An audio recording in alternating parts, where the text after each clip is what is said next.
Welcome back. I hope that you all enjoyed your quick break.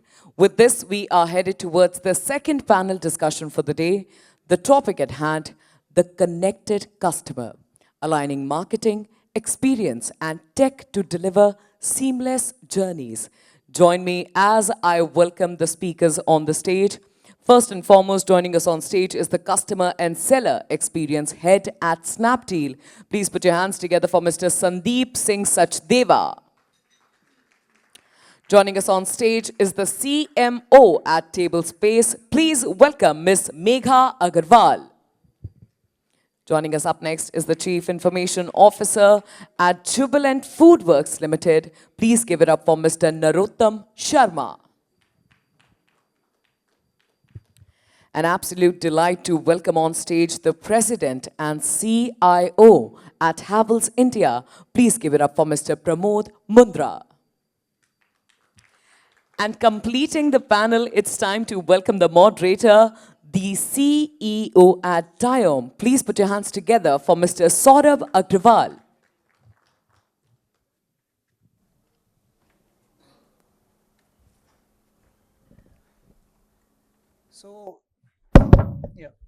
So how many people are from the NCR region here in the audience? And how many people have traveled to come here? Okay, and I'll not ask which airlines. So on the topic of connected customer experience, aligning up marketing, tech and tech and analytics across is a key topic. And recently I was booking a flight to Calcutta, and you know what happens today is you book the flights and all on phone, and then you check in on phone, and then there is a nice small button to connect it to the Digi Yatra. Then when you come in, you scan quickly, go through. I'm not going into that. You realize your flight is cancelled or is delayed. But it seems so seamless, and you get push notifications about your baggage checked in and checked out. So this whole ecosystem is very deeply entrenched with our customer experience, and we don't realize how addictive it is. So the good part is in our panel, we don't have anyone from the airline industry. We have a good mix of people from B2B and B2C companies. So my first question for the panel is, tell us about your brand and what does customer experience and connected customer experience mean to you? Maybe starting from you.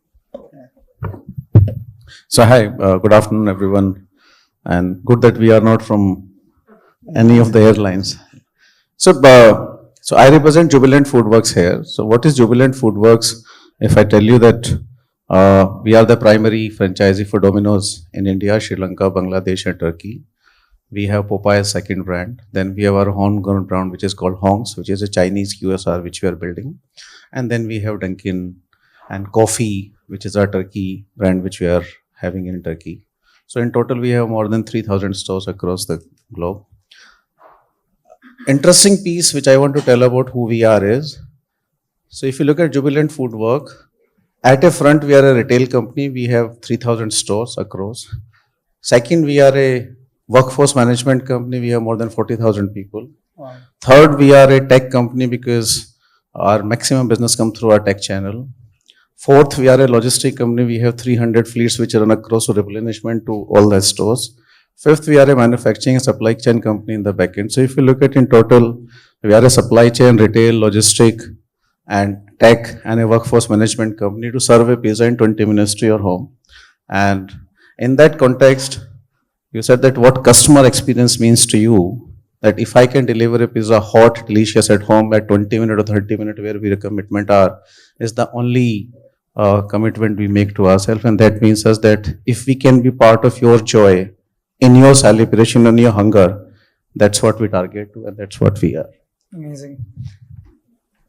That's a very mouth-watering experience. But coming to you, Sandeep, if you could talk about your experience and what does it mean for you? First of all, thank you. I never knew Jubilant FoodWorks is into so many work streams. So, hi everyone, this is Sandeep. I represent Snapdeal. So, what is Snapdeal? Snapdeal, if I have to all of us know that we provide products to the customers. Whosoever is looking for a value merchandise goes to the app, orders and gets the product. If I have to look at Snapdeal for our current topic perspective, I'll say there are three things that stand us apart. The first is transparency. So you might have experienced multiple QSRs or e-commerce apps. I'll not like to name anyone, but what I feel proud about is what you see is what you pay. So there is no platform charge, there is no convenience charge, there is no charges of any sort. So there is a lot of transparency for the customer, and that's what we stand for. The second thing that Snapdeal stands for is the value merchandise that you're going to get. The amount of money that you're going to pay, you're going to get equivalent and a little more value from the product that you're buying. And that's what differentiates us. And third is we keep working backwards from the customer perspective in respect to what is the kind of curation that you're looking for. So if you are sitting in West Bengal, the curation that you see will be different as compared to if you are sitting in Mumbai or if you're sitting in Delhi. So these symbolized everything that we do in few words of calling out three structured ways that we do it. Amazing. Thank you very much, Sandeep. So, Megha, we all have seen the very interesting videos of table space. So we need no introduction on what table space is, but what does customer experience and connected mean for you? Thank you. Good afternoon, everybody. I'm Megha. I head marketing at Tablespace.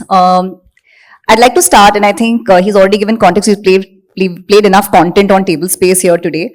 India is in a very, very interesting space right now as a country. We will and soon become the largest office market. So we'll be the world's office market. We have GCCs and large companies looking at India to set up their workspaces.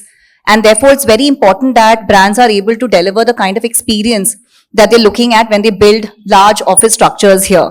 What companies like Tablespace do, we are in the flex workspace category. The idea is to ensure that we're able to deliver office spaces quickly. So traditional real estate, and I'm giving a little context because it's still a very different category for most people. It's a 10-year-old industry in the country today. Earlier, when you wanted to set up office, you would go to a builder, work with some 1,500 vendors. It is a nightmare to set up and build an office for 500,000, 5,000 people. With flex operators like Tablespace, you have to deal with me as a brand, and then we take care of everything. So one point contact, one check, and your life is that way really simplified. You have one neck to choke. We call it one throat to choke at our end versus catching hold of some 1,500 vendor partners. So we really simplify the workspace product. How is experience important? Experience in our case is the competitive moat, because at the end of the day, between me and any other brand, we are developing an office basis your design, your preference, your choice. You are telling me which chair, which table, what kind of AC, what kind of purification systems. It's your brief. Everybody can deliver that. Yes, there'll be capability. Yes, there'll be expertise. But where the, knife hits the cake for me is the everyday experience that we provide, because we don't just deliver office space. That's the sale. We make you a customer when we provide the operations for you every day. Is your AC working at 24 degrees every day? Is the toilet paper replenished every day? Are you getting the coffee on time that you ordered for? And I think we will talk more about it when we discuss in the panel. For us, experience is why the consumer or the client stays with us. The sale is easy in this case because the product is a product that the client needs. But why should they continue? It's customer experience that we provide every day as a brand. So amazing. So next, Pramod, we all know Havells. Okay, Havells has connected products. It's a truly omni-channel brand with all wirings and TVs and fridges and places. So my question to you is a little bit detailed in this, that who's your customer at the end? And with this whole all channels, and how do you really define experience for them? Sure. Thanks, Saurabh. Sorry, I have a bad throat. Thanks to 300 AQI and morning run. Has to happen. But sort of great question. So I'll not explain what Havells is all about. I'm hoping that all of you have your in your homes a Havells product. If not, please have one. But sort of for us, customer is in addition to the end user of the product, right, which is the consumer, as we call it.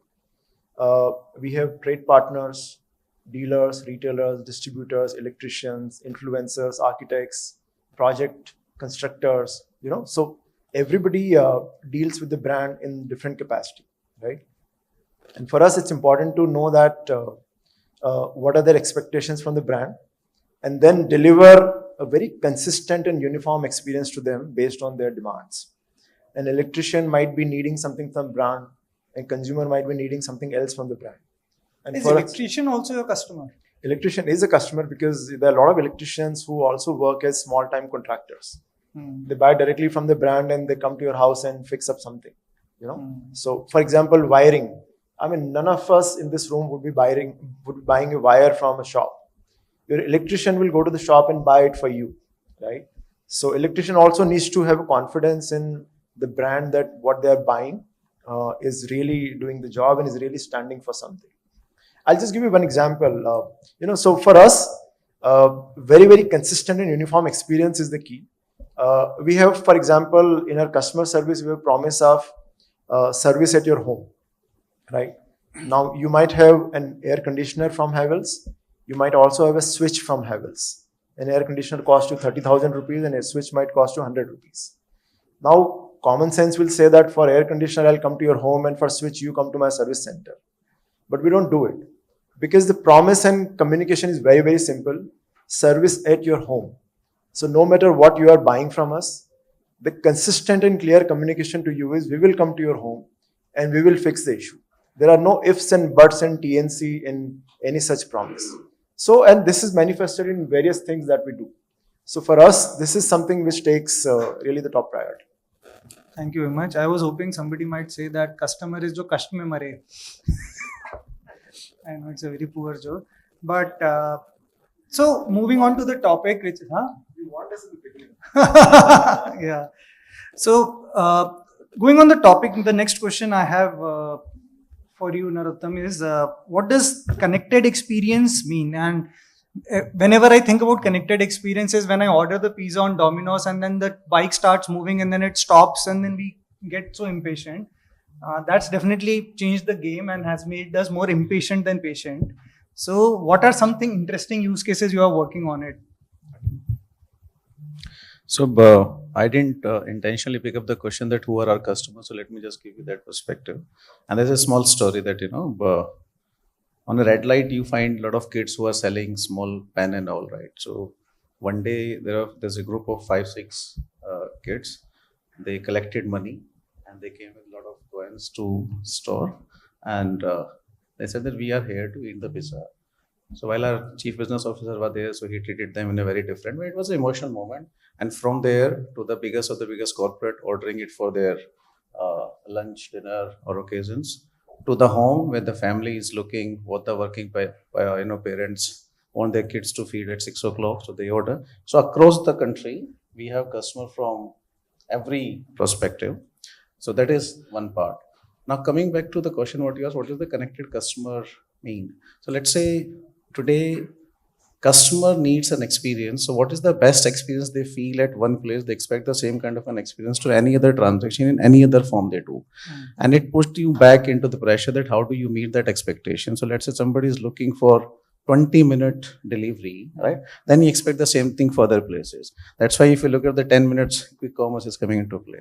The another thing is wherever you move, are you going to get the same experience? So let's say, for example, you order from any channel, whether you order from aggregator, whether you order from our own app, whether you order from a store, whether you order from any other channel, you will get the same experience. We know our customer.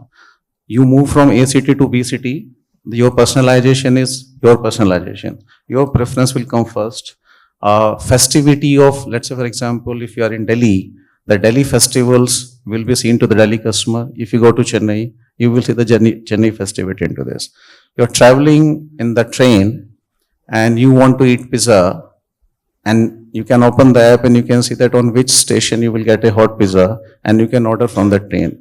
So if you look at it, connected means that wherever you are moving, which channel you are coming from, wherever you are going, we are there to serve you the pizza. And how do we ensure that we do it every time right, on the time, is something what I believe is a connected customer experience at this stage. This is pre-order. Now it comes to post-order. If you look at in Domino's, anywhere you order, you will never get anyone apart from our own delivery boy. So we ensure that this is our person wearing our own dress, delivering every home. We build trust, we keep brand integrity, and at the same time, they understand our customer and know how to deliver the pizza. So it's not only tech, it is physical, and somebody was saying phygital. So in every aspect, we ensure that we have a customer experience. The last is, whether you're coming through offline channel, online channel, your customer preference, your loyalty works at every place. So this is what right now happening when we move from personalization to hyper personalization, from okay, so I think we have just time, so I'll just hold. Yeah, thank you very much, Pramod. I think so. The key message is consistently being consistent. So, same question to you, Pramod. Is if you can talk a little bit more about how you're using tech and AI maybe in your products and services to take the personalization or the customer experience to the next level. Sure. So sort of as I explained, very, very complex structure, 20 business units, selling from multiple channels, a variety of customers. All of this cannot be managed without using a lot of tech and a lot of AI. In fact, incidentally, we call AI now not artificial intelligence, we call it augmented intelligence, right? Because this really augments your ability to do something with the data that it's working on. So, so very sophisticated cutting edge tech is needed to really deliver on the promise. So we have our entire data lake is on Databricks, which is a very, very leading data platform, which has made sure that our foundation layer is very, very solid, very strong. And on top of that, Databricks layer is where we build a lot of AI models. I'll talk about two models just to give an example. There is one which is a hyper personalization model for consumers, wherein all consumer data is segmented, has been slotted into various next purchase options, etc., etc. And then there are marketing activities which are determined based on what the model says. So that's one. Second is then using the same capabilities when you call up a Havells call center, for instance. The call center agent sitting on the other side also has access to a lot of generative AI tools which are built on top of this model, through which they can access the common tips and tricks, the common troubleshooting steps, DIY steps, and they try their best to solve your problem on the phone, right? So that you don't need to wait for a technician to come to your home and get the issue solved. So today, about 4% of call gets solved through this. Our goal is to at least reach to 25-30% calls getting solved through this data model. So these are a couple of examples through which we are leveraging. So amazing. So if I have to summarize, it's a lot of use of core data and data using machine learning and all to look at what's happening and doing the personalization at the next level. So as the topic suggests, and when we see a lot of TV ads really exemplify the customer experience. So marketing is amplification of amazing customer experience, but customer experience is a very different department in many companies. And my next question to you, Megha, especially is, how do you see the convergence of marketing and customer experience, not for marketing, but for real customer experience to be driven? I recently had a catch up with some students at my alumnus. So I'd gone to my MBA college, and one of the interesting questions posed by a student was, what is marketing today? Because 15, 16 years back, I think 20 years back when I passed out of college, it was very different, and it is very different right now. And then to the convergence point, marketing cuts through functions today to ensure that everything that touches consumer has a very, very strong brand narrative. And from a table space example, so that I'm able to explain this to you guys better, is we are one of the first companies to have something called the client experience group. It's fully it's like the central nerve of the company, because once the sale has happened, as part of the business, a large part is operations. How do we run day-to-day operations?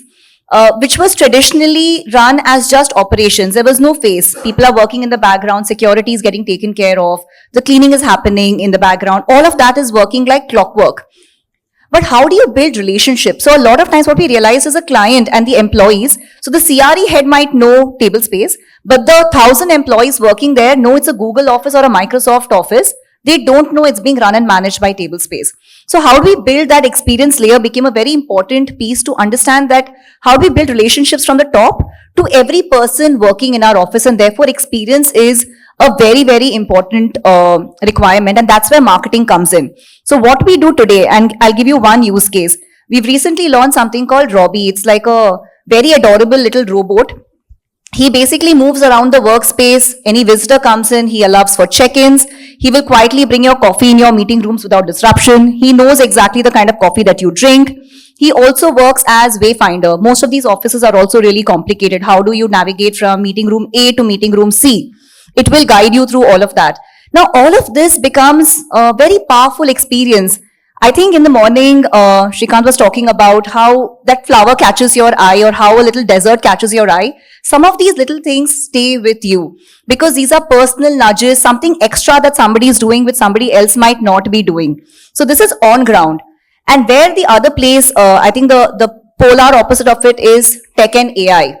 We've built a large client platform right now where we know birthdays, key moments, when is the client turning one with us, key milestones for the client, when did they first come into the country, how do we now personally celebrate some of these things with them, curate event calendars with them. So now it's not just a background operations activity with them, but more active partnering to ensure that it is a more everyday experience and everyday relationship. So the conversation is not ended saying we've built your workspace and we are out, but how we are constantly building on the partnership so that once you've started working with us for the next office, whether you scale up, scale down, you come to us for a solution. And I think that's where marketing and experience are converging, because at the end of the day, every piece of content, information, experience that you build on ground gets exemplified as a marketing narrative so that more consumers know what you're doing and they come back to your brand. So it starts tying into your overall brand narrative.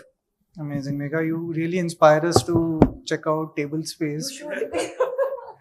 Yeah. So coming to you, Sandeep, on the same topic. But before that, you shared when we were talking about preparing for this session, you shared one experience. Would love to start with that if you could. Okay, so guys, I'll not like to name the company, but my wife had a bad experience in ordering a tray of eggs, and somehow I was in a bad mood and I listed it on my LinkedIn. On an average, I get about... What happened with that eggs? Okay, so there were insects on the eggs. And that is why she was unhappy about it, felt it was not edible. While she complained, there was no human on the other side hearing it. Long story short, I put it on my LinkedIn, and I don't know how these algorithms work at time. I had 200,000 views on this post in 1.5 days, right? Never seen it before on my account. 500 likes on the post, people sharing their experiences, and it just turned in its virality into it. Now, that is the power of social media today, which can convert into a good or bad customer experience, which can in turn help or destroy your marketing. Yeah. So customer service is not just, and these are now overlapping with each other so much that I'm sure in sometime in future, the marketing and CX head will be a single person. Yeah, definitely. Right. So that was on the negative side, but I've seen this happening on the positive side as well. So people, when they are given some amazing experience, they also go ahead and post it and like it, and that gives the organization or either a mouth-to-mouth publicity where you have to invest less in marketing and get more customers in. So it's a very huge overlap. One more thing that I like to quote here is something that we are proud of again, and we do it really well. is at Snapdeal we have about 4 crore plus products, right? Millions and millions of products. So when you talk about AI per hyper personalization, that you choose the next product that the customer has to buy, and we use Databricks layer as well, and on top of it the models have to choose from millions of products here, right? So makes it all the more complex in terms of what the customer should be posted next, so that there is a higher conversion on that aspect. Now, another key point that I wanted to call out was that if there is a bad experience, let's say if a customer says that I did not get this bottle, it was shown this way, but what I've got is a little different than that. My advisor at the contact center has a right that he can raise a red flag and this product will go on hold. People will not be able to buy this, which means the next person does not have to suffer the bad experience till the time it gets corrected in its listing by the seller who has posted it. So that's a kind of closed looping the entire piece of marketing, customer service, and then going back to a purchase. Yeah, and in fact, a lot of brands have exited Twitter because it's a bashing house, and now it's moved to LinkedIn. Once also, it reminds me of a post which I wrote about my next water purifier will not be sold by a celebrity or a daughter's, and it will be by a founder. I'm sure you guys can guess which it is. But that post also got a lot. But I'm not giving you ideas to bash brands. Write a good experience as well. So, in fact, there was one interesting case which happened this year. I don't know how many people follow MKBHD. He's a tech YouTuber. He wrote a post about an AI pin company, and his post was, "This is the worst product I reviewed this year." And in 60 days, that company was shut. Just a YouTube review, done. Okay, and that guy was almost creating an Apple of AI with that pin and all. So, what we talk in TED Talk style things and what we deliver, and then suddenly one post or something can open up a lot of hate speech, is where the convergence lies. But we talked about bad brands. Quickly, if we take 30 seconds to 45 seconds, talk about one good experience as the last question, which you admire for the brand, for the connected experience. Only 2 rules: it should not be Amazon, and it should not be a brand which we should not be duplicating the brand. If somebody has exhausted, then you can go next. Megha, you want to start? There are a couple actually, I think, thanks to table AI. space bhi nahi ho sakta. Oh shit. So I think thanks to AI and the usage of tech, a lot of brands are doing a lot of good things. I don't think I have one which is sort of killing it for me. I'll just say 2 names really quickly. Netflix has always inspired me as a B2C consumer. I think even before AI, their whole personalization on what to watch next or this works for you because you've seen this has always, and it tends to always get it right for me. So I've always liked that. And I think on the Indian side, I'm quite liking what Zomato and Swiggy are doing right now. They are constantly learning, constantly upping their game. And I don't think we are at a space where a brand is killing it, but I love the effort that's happening by both the brands. There's a lot of interesting stuff happening. Okay, Pramod? Look, I'll Only break. one, okay? Because what I'm saying, as you tell, other... Ye chale gaya. Yeah, no, but I'll break the And rule. audience, I'll ask this question before we close to you also. Then I'll break the rule because for me it's still Amazon because simply because I'm a tech person and the kind of consumer, and the topic is consumer experience, right? I mean, the way they have used tech to elevate the consumer experience and make life simple for consumers. And we all look at consumers, but you really look at the sellers, you look at their logistics partners, you look at their warehouse personnel. I've been to their warehouses also. The kind of tech which they use is mind-boggling. They are probably 10 years ahead of any forward-looking logistics company in the world. So for me, Amazon, hands down. And there's a reason why they call themselves the world's most customer obsessed. Customer-centric company. Yeah, and they actually say that we are customer obsessed. In a lot of their meetings, they use this phrase. Yeah.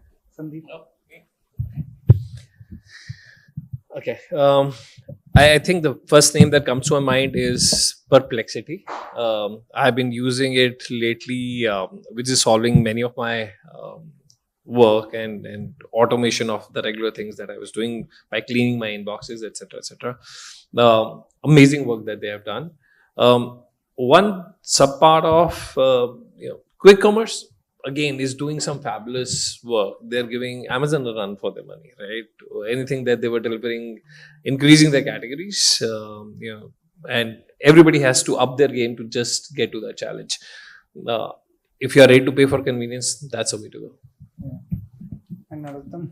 I love to skip this because most of the name have been said, and I'll go with Pramod that two name which I had was Amazon and Netflix, and I'll just skip that because Amazon is definitely, we are looking forward to reach to that level from our entire value chain perspective.